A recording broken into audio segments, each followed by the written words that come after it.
கல்யாணம் முடிச்சு இப்ப டிவோர்ஸ் ஆகி ஒரு 6-7 மாசம் ஆகுது. விலகல சகோதரி. கல்யாணம் முடிச்சு டிவோர்ஸ் ஆகி ஒரு 6 மாசம் ஆகுது. அதுபோல நான் இப்ப போன் பாவிக்கிறேன்னு சொன்னா நான் இப்ப போன் பாவிக்கிறதே இல்லை. கல்யாணம் முடிச்சு 1 வருஷத்துல 6 மாசம் 1 வருஷம் ஆகுது. இப்ப டிவோர்ஸ் ஆகி 6 மாசம் ஆகுது. அப்ப எல்லாமா 1.5 வருஷம் ஆகுது நீங்க இப்ப. ஆனா அப்படின்னு வயசு அப்படின்னு சின்ன வயசுல தான் கல்யாணம் முடிச்சேன். ஏன் இப்படி நீங்க பிரிஞ்சீங்க சகோதரி? ஏன் இப்படி பிரிய வேண்டிய ஒரு சந்தர்ப்பம் வந்தது? ஏன் இப்படி விவாகரத்து வாங்கினீங்க? அப்படின்னு எங்களோட ஹஸ்பண்டுக்கு அங்க வேற ஒரு தொடர்பு இருந்துச்சு. அதனால விவாகரம் பண்ணிக்கொண்டோம். இப்ப நீங்க வீட்டுலதான் இருக்கீங்களா? சொல்லுங்க சகோதரி. இப்ப நீங்க தொலைபேசி பாவிக்கிறது இல்ல? இல்ல, நான் பாவிக்காம இருந்து நான் பிறகு எங்க சொன்னாங்க வாங்கி தந்து நீங்க பாவிங்க அப்படின்ட்டு. அப்ப இப்படி இந்த பிறகு எனக்கு ரோனோமுறை வந்துச்சு. ரோனோமுறை வந்ததுல அதுல அவங்க இப்படி ஃப்ரெண்ட் ஒன்று சின்னத்துல ஃப்ரெண்ட் ஆயிட்டு ஆசைப்பட்டேன் அப்படின்ட்டு. இப்ப நான் நிச்சயம் இத அலோவ் பண்ணிக்கொள்ள பாஸ்ட் கோ எடுத்து அவங்களோட பேசுறது காசு இருக்குது நீங்க பேசுங்க அப்படின்னு சொன்னாங்க. ஹலோ சொல்லுங்கம்மா. அப்ப அதுக்கு கூட திடீர்னு அவங்க ஃப்ரெண்ட் எல்லாம் வச்சு கொண்டு சொன்ன என்ன லவ் பண்றேன் அப்படின்ட்டு எப்படி எனக்கு லவ் பண்றதுன்னு இல்ல லைஃப் எப்படி எனக்கு நடந்த விஷயமா நான் சொன்னேன். எனக்கு பிரச்சனை இல்லை, எனக்கு பிரச்சனை இல்லை, நான் உங்களை லவ் பண்றேன், நீங்க எனக்கு விருப்பம் சொன்னாக்கன்னு சொல்லுங்க அப்படின்ட்டு. நானும் கரைந்துட்டு நாங்க ரொம்ப வகையெல்லாம் சொல்லிட்டு அவங்க போட்டோ எல்லாம் தந்து வச்சுட்டேன்.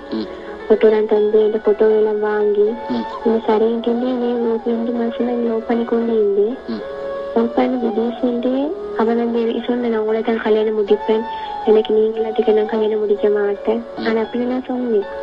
நீ திடீர்னு கொண்டு இப்ப சொல்றேன் நான் வேற குட்டில லவ் பண்றேன் உங்களை பண்றேன் அப்படின்ட்டு. அதுதான் இப்ப எனக்கு புரியல ஏன் இப்படி சொல்றாவோ தெரியா அப்படின்ட்டு.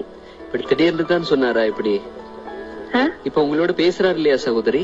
என்னோட பேசுறேன் சொல்ல நான் உங்களோட பேச நிக்க மாட்டேன், உங்களோட நான் பேசுறேன் என்ன சொன்னாக்க நீங்க உங்களோட பேச நிக்கல ஆனாக்கா நானும் உங்களை இப்ப லவ் பண்றேன் நான் எடுத்துட்டு லவ் பண்றேன் அப்படின்னு சொல்றேன். நீங்க சொல்லி இருந்தீங்களா இப்படி காதலிக்கும் போது நீங்க ஏற்கனவே கல்யாணமாகி இப்படி விவாகரத்து எல்லாம் நடந்திருக்கின்ற விஷயத்த நான் ஒரு எல்லா விஷயத்த நான் சொல்லிக்கிறேன். அவரும் என்னமோ அவங்களும் பிரஸ்டுக்கு அவன் வேறு குட்டி லவ் பண்ணி அப்படித்தான் ஏமாத்திட்டு பேசு அப்படி விஷயம் என்கிட்ட சொன்னேன். சொன்ன பொழுது அவன் எல்லாம் கேட்டுக்கொண்டு இருந்துட்டு 2 மாசம் லவ் பண்ண அவர் என் போட்டோ எல்லாம் வாங்கி அவரோட போட்டோ எல்லாம் தந்து எனக்கு திடீர்னு வானம்னு சொல்லிருக்கேன். சரி, இப்ப அவர் இன்னும் ஒருத்தர காதலிக்கிறாராமா? இப்ப காதலிக்கிறான், காதலிச்சு தந்த குட்டில் பேமாத்தி வைக்கிறான். இப்ப கூட உங்களோட அவர் பேசுறது இல்ல? பேசுறேன், என்னோட பேசுறேன். ஆனா உங்களை காதலிக்க முடியாதுன்னு சொல்றாரு. சகோதரி, இப்படி தவறான அழைப்புகளால வரக்கூடிய இந்த மாதிரியான அறிமுகங்கள் இப்படி சில நேரங்கள்ல மனசுக்கு ஏமாற்றத்தை கொடுத்து விடுறது உண்டு. அதிகமா அவங்க யாருன்னு தெரியாது, எப்படிப்பட்ட ஒருவர்னு தெரியாம இப்படி போட்டோல தான் பாத்துக்கிறேன். ஆனா எங்களோட உம்மோட எல்லாம் நாங்க பேசணும். அவங்களோட வீட்டாக்கள் எல்லாம் பேசிருக்காங்களா? அவங்களோட வீட்டாக்களோட எங்களோட வீட்டாக்களோட தான் பேசிக்கிறோம், அவங்களோட வீட்டாக்களோட நாங்க பேசல. இப்படி அவர் முதல்ல காதலிக்கிறதா சொல்லியிருந்தார், இப்படி பிறகு மாட்டேன்னு சொல்றாரு, இப்படி இன்னுமொருவரோடு உறவு வச்சிருக்கேன்னு சொல்றாரு. இப்படிப்பட்ட ஒருவர் ஆரம்பத்திலே இப்படியா சொல்லும் போது நீங்க ஏற்கனவே யோசிக்கணும், உங்களோட வாழ்க்கையில ஒரு சம்பவம் நடந்திருக்கு, அதுவும் உங்களுக்கு ஒரு நல்ல ஒரு அனுபவம் இல்லையா? ஆகவே ஏற்கனவே இப்படி ஒரு விஷயம் நடந்திருக்கிறதால இனிமே நீங்க நல்ல ஒரு வாழ்க்கை துணையை தேடிக்கொள்றது எந்த தப்பும் இல்ல சகோதரி. ஆனா நீங்க தேடிக்கொள்ள போகிற வாழ்க்கை துணை உங்களோடு எந்த அளவுக்கு நேர்மையாகவும் உண்மையாகவும் அந்த சந்தோஷமான வாழ்க்கையை நடத்துறதுக்கு போதுமானவர் அப்படிங்கறதுதான் நீங்க நல்லாவே யோசிக்கணும். இப்ப நீங்க இப்படிப்பட்ட ஒருவரோடு பேசினீங்க, தவறான அழைப்புல ஒரு அறிமுகம், அவர் உங்களை காதலிக்கிறதா சொன்னார். ஆனா கொஞ்ச காலத்துல பாருங்க, இன்னும் ஒருத்தரை காதலிக்கிறனால உங்களை காதலிக்க முடியாதுன்னு சொல்லிட்டார். சரி சகோதரி, நாங்க இன்னும் நிகழ்ச்சியில பேசலாம், காத்துருங்க. நண்பனிடம் சொல்லுங்கள் நிகழ்ச்சியோடு இணைந்திருக்கிறோம். ஒரு சகோதரி தன்னுடைய உணர்வுகளை சொல்லிக் கொண்டிருக்காங்க. தனக்கு சின்ன வயசுலயே கல்யாணம் நடந்ததாம். ஆனால் 1 வருஷத்துல அவருடைய நடவடிக்கைகள் பிடிக்காம அவர் இன்னும் ஒருத்தரோடு தொடர்புல இருந்ததால அவர் 6 மாதத்துல திருமணத்துக்கான விவாகரத்தை வாங்கி கொண்டார். அதுக்கு பிறகுல இருந்து அவங்க பிரிஞ்சு தன்னுடைய அம்மா அப்பாவோடு வீட்டுல இருக்காங்க. ஆனால் இந்த சந்தர்ப்பத்தில் ஒரு நண்பர் நல்ல நட்போடு பழகி கொண்டிருக்கிறார். இந்த நண்பர் காதலிக்கிறதாவும் சொல்லி இருக்கிறாராம். இந்த சந்தர்ப்பத்தில் தன்னுடைய மனசுல இருக்கக்கூடிய வேதனைகளை சொல்லிக் கொண்டிருக்காங்க அந்த சகோதரி. சொல்லுங்க சகோதரி. என்னோட பேசலன்னு சொன்னாக்கிறேன், அவருக்கு நான் உங்களோட பேசலன்னு சொன்னாக்கிறேன், எனக்கு சரியான கஷ்டம், நான் உங்களோட பேசுறதுக்கு நான் எப்படி முன்னேற்றமாக இருக்கிறேன் அப்படின்னு சொல்றேன்.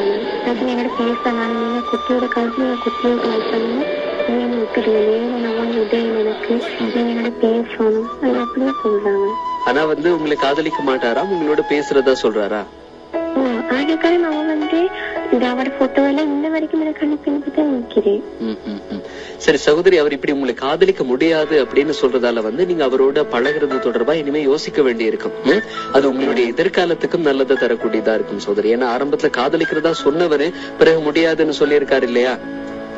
அதனால நீங்க நல்லாவே யோசிங்க. இன்னும் அவரோடு நீங்க நட்பை வச்சுக்கிறதோ இன்னும் அவரோடு தொடர்புல இருக்கிறதோ உங்களுக்கு எந்த அளவுக்கு பாதுகாப்பா இருக்கும் அப்படிங்கறத பாத்துருங்க. இப்போ உங்களுக்கு ரொம்ப முக்கியமானது, நீங்க சின்ன வயசுல கல்யாணம் கட்டினதா சொன்னீங்க இல்லையா?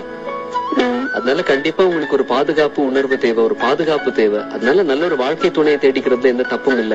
நீங்க ஆகவே நல்ல ஒரு வாழ்க்கை துணையை தேடிக்குங்க. வாழ்க்கையில இப்படி அடிக்கடி மாறுகிறவர்கள் அல்லது இப்படிப்பட்ட குணாதிசயங்கள் கொண்டவர்களோடு மீண்டும் தொடர்பு வச்சு மீண்டும் அந்த மாதிரியான ஒரு உறவை ஏற்படுத்தி கொண்டது உங்களுக்கு இன்னும் அதிகமான வேதனையை கொடுத்துரும். ஆகவே நல்ல ஒரு அனுபவம் ஏற்கனவே உங்களுக்கு இருக்கு.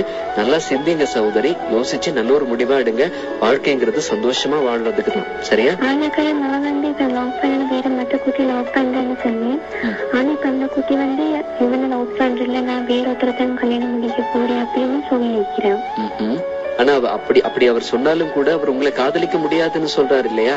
ஆனா ஃப்ரெண்ட்ஸ் எல்லாம் என்ன சொல்றாங்க, உங்களே தான் லவ் பண்றாங்க, அப்படியே உங்களே தான் வெளியே பண்ணி கூட பாக்குறோம் அப்படின்னு சொல்றாங்க. ஆனா எனக்கிட்ட சொல்ற இல்ல அப்படி அப்படிங்கிறது எனக்கிட்ட சொல்றாங்க. சரி, அப்படியான ஒரு உண்மையான உணர்வு அவர் மனசுக்குள்ள இருந்தா உங்களோட வெளிப்படையா பேசலாம் தானே இல்லையா?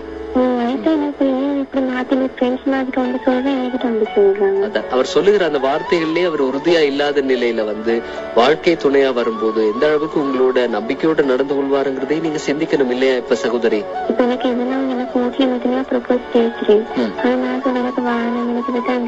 சரி, அவர்